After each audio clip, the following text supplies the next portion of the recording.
Hey students, I'm going to keep this short. Basically today I'm going to talk to you about this kinematics practice problem.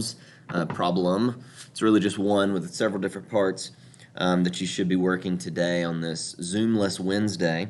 But anyway, let's take a look at it together. So it says here a car is driving down I-26 at 67 miles per hour, and the number that I really want is this 30 meters per second. Miles per hour is great, but we need to use units that we understand.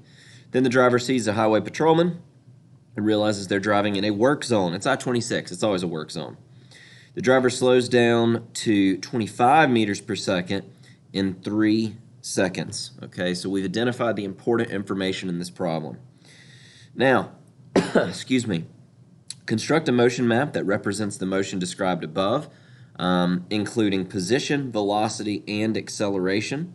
Clearly demonstrate how you can determine the sign, the direction, the sign of the acceleration from the motion map representation. All that really means, that last sentence, is remember we represent acceleration on a motion map with another arrow, like a smaller arrow that's filled in, and that should be pretty obvious from this information. Now, the word down here is, it says construct qualitative. I gotta be honest, I'd really rather do quantitative. I think that would help you guys better as we get into more numbers. So I'm actually going to use quantitative. Yeah, I'm actually going to make this with numbers, and I think we'll like that a little bit better, okay? So x versus t, v versus t, a versus t. First one, let's do an x versus t. In fact, we may not be able to start with that. X versus t is not going to be particularly useful. In fact, what we have the most information about is actually the velocity. So we know a couple pieces of information. Now, I'm going to write it out in the way that I want you guys to do it. So VI, V initial, is going to be 30 meters per second, okay, M over S. We also know VF, and we know VF is going to be 25 meters per second. And last but not least, another thing we know is time. Time is going to be 3 seconds. So not a lot of time that all this takes place, all right? Don't speed on I-26. That's the lesson here. So actually, because we have all that information, it would actually be better if we went ahead and did our velocity versus time graph first. So I'm actually going to start with that. Now, like I said, I do want to make it quantitative. Obviously, we're going to start with 0 seconds over here. 1, 2, there we go, 1, 2, 3 seconds. Okay, because that's it. That's all that's going on in this problem.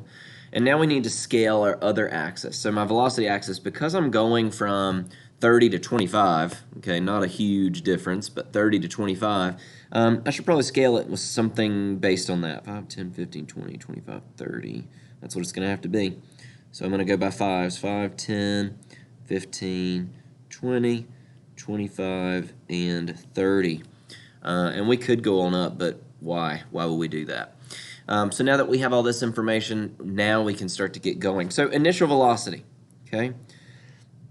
Initial velocity, up here at the top, we said that was 30 meters per second. So I'm going to put a dot right there at 30 meters per second. Okay, I'll make it obnoxious so you guys can see it. At time equals 0, before the highway patrolman is seen, this person's going 30 meters per second.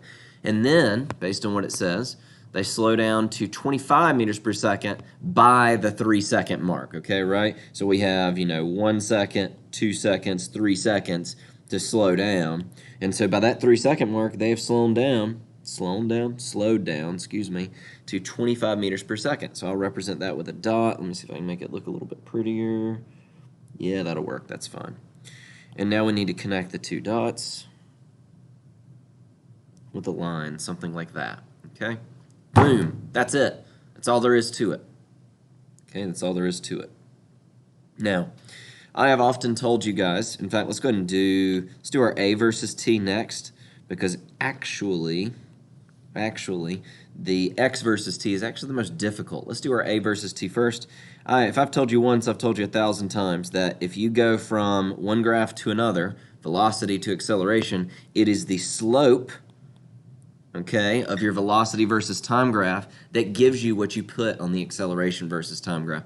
So we need to find the slope of that green line. Now remember, slope we always find by doing rise over run.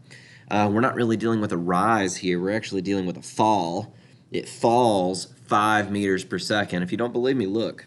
But the fall is 5 meters per second. So I'm going to say negative 5 meters per second. And the time it takes is 3 seconds. So I take my calculator because I can't do that in my head.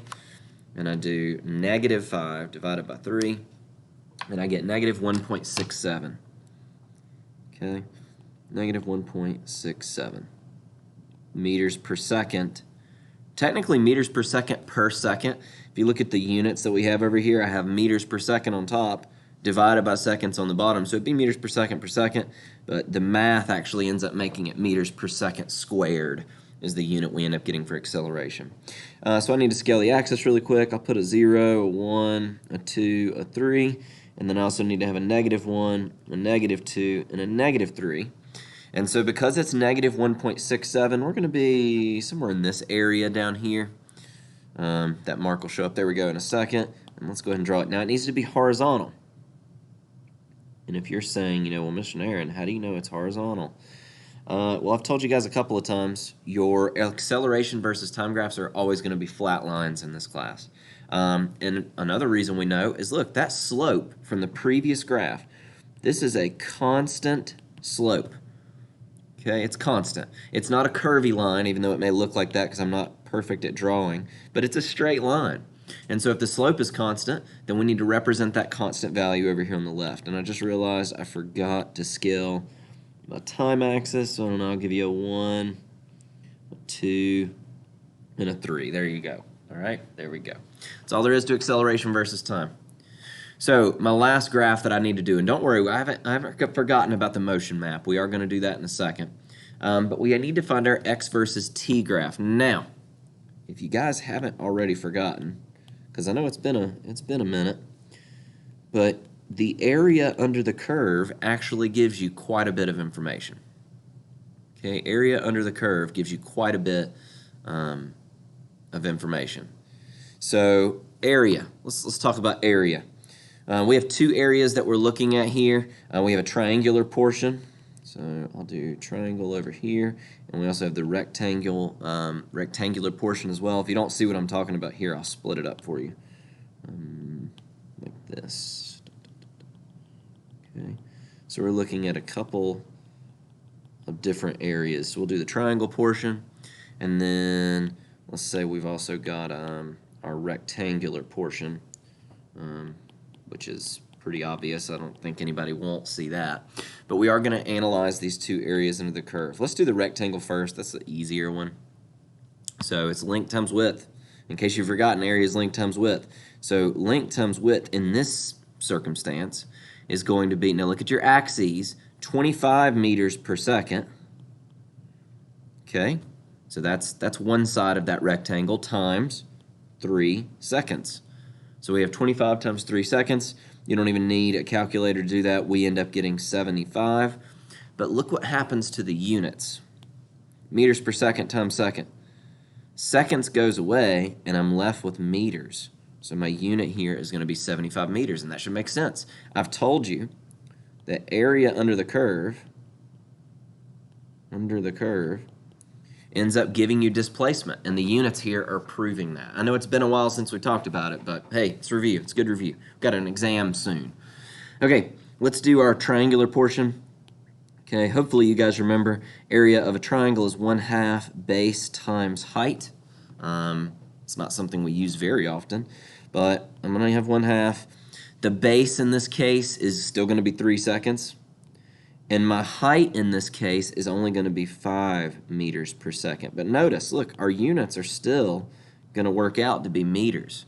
The seconds end up canceling, and I end up getting meters. All right, so I got to put this in my calculator. I'm doing 0.5 times 3 times 5, and I get 7.5. Oops, why am I using blue? Equals 7.5, and again, it's going to be meters. Okay, so we add all this together. Okay, we're going to add all this together. And so I do 7.5. I don't need a calculator. It'd be 82.5, right? Yeah. So the total we get is 82.5 meters is the total displacement. It's the total displacement. Now what that means for us is that in this problem, that's going to be the final position, okay? So this is the x final. It's the total displacement because x initial, think about it, where's the person going to start? Well, we decide that. And so if we decide that the start of the motion is the 0 point, if we decide that's the origin, then we can just say, oh, well, initial position is going to be 0 meters. Let me show you what I mean in terms of the graph, okay? I'm going to go all the way to 82.5. How do I need to scale this? 0, 20, 30, 40, 50, 60, 70, 80. What a shame. I'm so close to being able to do that. 30. Sorry, I'm scaling the axis in my head. I know that t is going to be 0, 1, 2, 3. That's not the concern. I'm trying to figure out how to scale that other axis so that it works. I don't know. Put a 0 here. I'll put a 50 here. I'll put a 100 here. So that means this is going to be 75. That means this is going to be 25. So I guess I'm going by 12.5s. I know that's kind of a weird unit. So the next will be 37.5. This would be 62.5, and this would be 87.5. I think that's right. I don't know. Yeah, that works. Hey, that's going to be pretty close. All right. So anyway, sorry. I was scaling the axis. It'll load whenever it feels like it. You guys know how OneNote is by now. You've learned. There we go. It loads when it wants to. So anyway, based on what we said, we know that it's going to end at 82.5 meters. When? When time equals 3 seconds. That's what XF means. At the final position at 3 seconds is going to be 82.5. And we also know that the X initial is going to be when time equals 0 seconds. So when time equals 0 seconds, it's going to start at 0. So I'm going to put a dot right there at 0, 0. And I know that at 3 seconds, my position is going to be 82.5. And again, I'm just kind of having to guess a little bit because of how I had to scale my axis. But it's going to be somewhere in there. Okay, it's going to be somewhere in there. Now this is where it gets tricky. Because based on my velocity versus time graph, let's think about this. It's moving very, very, very, very, very fast, like pretty steep, and then becomes less steep. Because you've got to remember, the velocity comes from the slope of our x versus t graph. So if I see that it starts with 30, that means my initial slope needs to be 30 meters per second. Now don't worry, we're not going to make it all perfect, but that means that it should be steep and positive. Steep and positive. And before you say, well, Mr. Nairn, that velocity versus time graph is negative slope. I know, but that represents the slope on the x versus t. 30 meters per second is still positive 30 meters per second, so that's going to be a positive slope. 25 meters per second is still positive 25 meters per second. So we're going to see that slope go from being really, really steep to a little less steep. And so that is why my graph is going to look something like that. It's not perfect, but that's good enough for what we're dealing with. Because notice, look at the tangent lines. My initial slope, very, very steep. My final slope, not as steep. It's still positive, but it's not as steep as it was before, which is representing what's actually going on with the velocity over on the right side. All right, now like I said, still have to do a motion map. I've not forgotten that. Oh no, don't do that. We got to do it somewhere. Let's do it up here. Let's do it up here. All right, let me draw it out. Sorry I didn't provide you guys with one of these. I don't know why. I don't know why I did that. Okay, so now we know some information. We can scale this really any way we want to, but I think I'm going to do it kind of similar to the way I did before. So we're going to go from 0 meters over here. Okay, by the way, this is x measured in meters. 0, we'll go 25, we'll go 50, we'll go 75, and so we'll say 82.5 is right there. Okay, we'll say 82.5 is right there. That works. Okay, initial position is at 0. Okay, and in the first second, it's going 30 meters per second. So I'm going to go let me say it again. Initially, it's going 30 meters per second. We can see that at the top of the screen right there. So that means that in the first second, we should go a little over this little past this 25 meters per second mark. But in my next second, and by the way, if this helps you, here's time equals 0, here's time equals 1 second. And so the next one we're going to look at is going to be time equals 2 seconds. And yeah, we need to connect these with an arrow. Open arrow. That represents the velocity, so it's moving really, really fast. In the next second, it's not going to be moving as fast. So let's draw it right here. Yeah, that'll work. So at time equals 2 seconds, oh no, it's a disaster. Sorry, it's not going to work because then my last error is going to be too long. Let me fix this up a little bit. Let me fix this up. I'm going to go a little bit bigger this time. That's close enough to 30. It'd be nice if I'd actually numbered this a little bit better. There we go. Connect with arrow. Sorry, the problem I was seeing is that I wasn't going to be able to make it all the way to 82.5 without speeding up in the last second, and we can't do that. That's not what the motion's doing. So there we go, at time equals 1 second. In my next one, I have to make it shorter, at least a little bit. I'll go somewhere in here. Okay.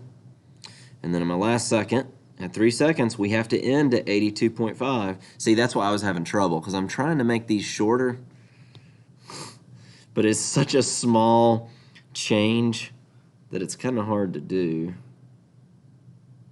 There we go. That's pretty close.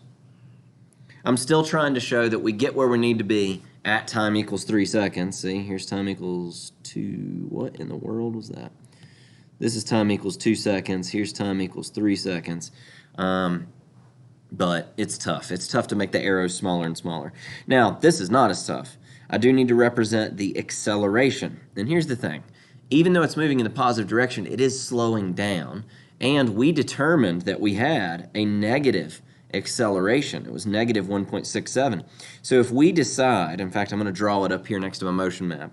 If we decide that to the right is positive x, okay, there we go, then I'm going to make all of my acceleration arrows point to the left to represent that over this period of time, it's accelerating the whole time. But the person's slowing down. They're hitting their brakes. They're slowing down. Notice also, each of those acceleration arrows I just drew are the same length because it has a constant acceleration the entire time. Okay, so anyway, there you have it. This is kind of what we're looking for here. This is a little more in detail than we've done in the past, but hey, I still got done in 18 minutes. Thank you for your time.